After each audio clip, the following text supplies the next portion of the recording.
कांग्रेस के प्रवक्ता को मैं ध्यान से सुन रहा था, इन्होंने बोला कि आप इतिहास को याद मत कीजिए, 2022-23 को याद कीजिए। तो आपका इतिहास इतना अंधकारमय है कि आप कैसे याद कीजिएगा। पोक आपका देन है, धारा 370 आपका देन है, इमरजेंसी आपका देन है, बोफोर्स घोटाला, कोयला आवंटन घोटाला, 2G घोटाला सब आपका देन है। प्रजातंत्र का अर्थ नहीं जो मनाए कर ले हम, प्रजातंत्र का अर्थ नहीं अपना घर भर ले हम। आपका मेरा प्रश्न बीजेपी के प्रवक्ता से है कि अभी जब सपा के प्रवक्ता ने खिलाड़ियों के बारे में बात की तो आपने बात क्यों घुमा दी? पूरी बात कंप्लीट करिए सर। उन्होंने होने के बाद उसके ऊपर टिप्पणी की जाएगी। मेरा क्वेश्चन सुधांशु त्रिवेदी जी से है कि जब भारत की सीमा सरकार के दायरे में आती है तो फिर आतंकवादियों के पास इतना गोला बारूद कहां से आ रहा है? आपने बहुत अच्छी बात कही। जब से हमारी सरकार आई है तब से गोला बारूद में इतनी कमी आ गई है कि आने से पहले आप बताइए भारत का एक इलाका बताइए जहां बम धमाके ना होते हो। चंडीगढ़ से शुरू करिए, चंडीगढ़, दिल्ली, लखनऊ, वाराणसी, हैदराबाद, जयपुर, सुनिए अब सब खत्म हो गया है। देखिए अपने अपने टर्न पे रहिए, अपने अपने टर्न। अरे भाई पूरी बात बोलने दीजिए। अरे भाई मैं पूरा बता रहा हूँ, वहां चले गए। उनके समझ में आता है क्या बहस करने लगते हैं। मैं कह रहा हूँ अब सिर्फ दक्षिण कश्मीर के 4 जिलों में नहीं। अच्छा मैं एक बात कह रहा हूँ, अंतर कितना आया है याद करिए। हमारी सरकार आने से पहले रेलवे स्टेशन पे लिखा रहता था ना कि छूना नहीं धमाका हो सकता है। पार्क में लिखा रहता था छूना नहीं। अब होता है कि नहीं? पुलवामा पूछ रहा प्रभु। हाँ पुलवामा में बताओ, वही बताओ। हमारी सरकार नहीं बता रहे, आपकी सरकार है तो आप जवाब दो। आप देखिए डिबेट करने आए, नृत्य करने आए या भाव भंगिमा दिखाने आए, भरत मुनि का नाट्य शास्त्र दिखाने आए।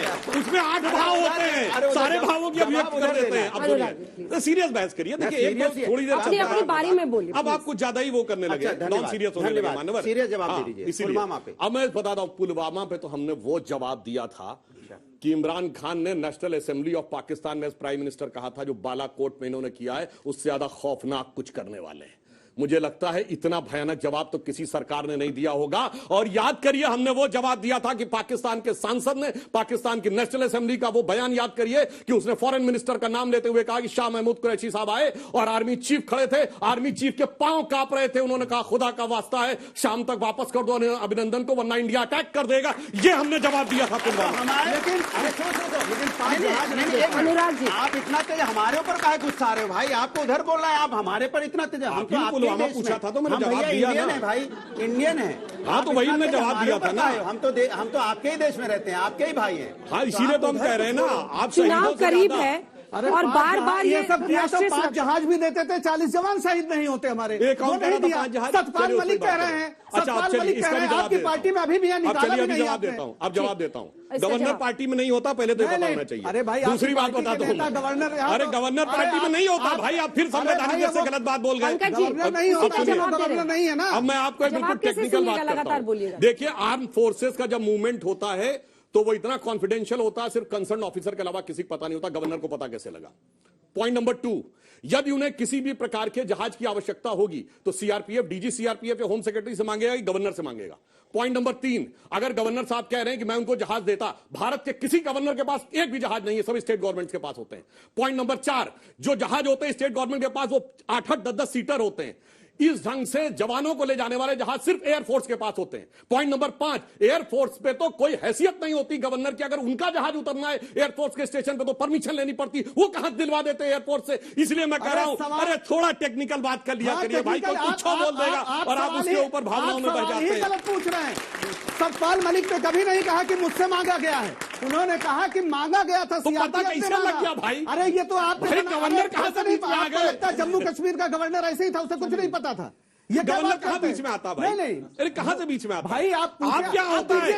देखिए इनके होता है कि प्राइम मिनिस्टर से ज्यादा नेशनल एडवाइजरी काउंसिल के चेयरमैन को पता होता था। ये जवाब वहां दीजिए। उन्होंने कहा मन की बात पर जितनी भी कोशिश कर ले, चुनाव की बात पर ही यहाँ पर चर्चा होगी।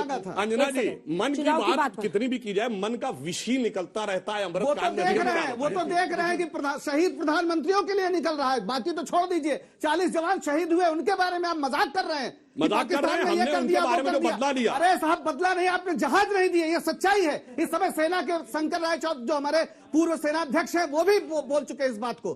क्या बात कर रहे हैं? सेनाध्यक्ष थे उस समय शंकर राय चौधरी जी। पूर्व मैंने उस समय शंकरराव चौधरी जी 2019 में सेनाध्यक्ष थे। मैंने कहा कुछ भी, अब जब उस समय नहीं थे तो पता कैसे लगा? कुछ भी बोलने लगते हैं, उस समय कहा था, कुछ भी बोलने लगते भाई हैं। मैंने उस समय कहा था, आप कुछ भी बोलते हैं। विनोद जी, मैंने उस समय का तो नाम ही नहीं लिया, मैंने कहा पूर्व हो गया। अरे सर इधर भी थोड़ा एड्रेस कीजिए। संभल के बल्लेबाजी करिए। सवाल क्या ही कर रहे हैं भाई। एक सेकंड, पानी आप पीजिए ना। अरे थोड़ा मुझे एक और कोई नृत्य दिखाइए, थोड़ा हाथ चमकाइए, हाथ चमकाइए।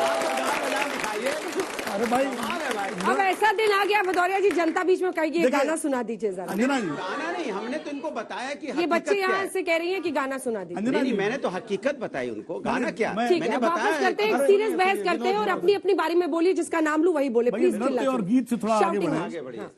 देखिए, दो बातें हैं। मन की बात पे तो बात चली गई चुनाव की बात पे। सुधांशु जी मेरे साथ एक चैनल में और भी, वहां भी मैंने बात स्पष्ट की थी और फिर कर रहा हूं सुधांशु। जम्मू कश्मीर में यूनिफाइड कमांड है और यूनिफाइड कमांड को चेयर करता है चीफ मिनिस्टर जब सरकार होती है। उसमें आर्मी, सेंट्रल फोर्सेस और स्टेट पुलिस तीनों के हेड्स होते हैं। और जब प्रेसिडेंट रूल होता है, गवर्नर रूल होता है, तो गवर्नर चेयर करता है। तो गवर्नर रूप में थे ये सतपाल मलिक, क्योंकि जब पुलवामा हुआ तो यूनिफाइड कमांड के चेयरमैन वही थे। नंबर एक।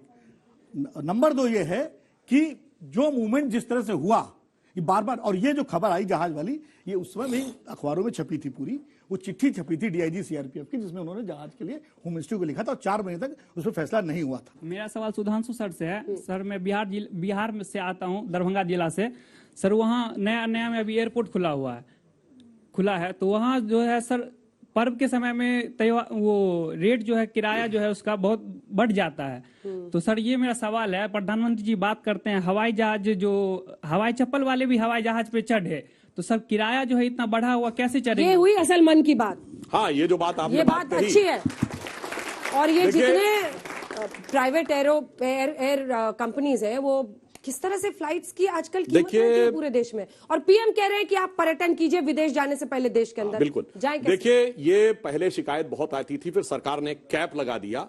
देखिए, प्राइवेट में आप पूरी तरीके से मार्केट को प्राइसेस नियंत्रित नहीं कर सकते। जैसे आज अंजना जी डिबेट कर रही है, सरकार नहीं कह सकती कि इस टॉपिक पे डिबेट होगा, विनोद अग्निहोत्री जी बुलाए जाएंगे या श्रीवास्तव जी बुलाए जाएंगे, ठीक। मगर उस समय जब ये करीब 7-8 साल पहले की बात है, जब बहुत ज्यादा किराए में हाइक होने लगी, तो एक कैप कर दी गई थी। पर ये मार्केट की बात है, जब ज्यादा जरूरत होती है, अब जैसे हम एक सिंपल सी बात कह रहे हैं, जिस जमाने में बहुत भीड़ होती है और आपको टैक्सी ना अवेलेबल हो, तो टैक्सी वाला भी ज्यादा मांग लेता है। अब वो परिस्थिति है, मगर जिस समय खाली होता है तो उनके दाम कम भी होते हैं। मगर सरकार ने संवेदनशीलता के साथ यह निर्णय लिया कि एक कैप लगा दी है कि कितना भी आप बढ़ाएंगे, इस लिमिट से ऊपर नहीं। सरकार कुछ नहीं करेगी। ठीक है, सरकार एक लिमिट तक ही कर सकती है।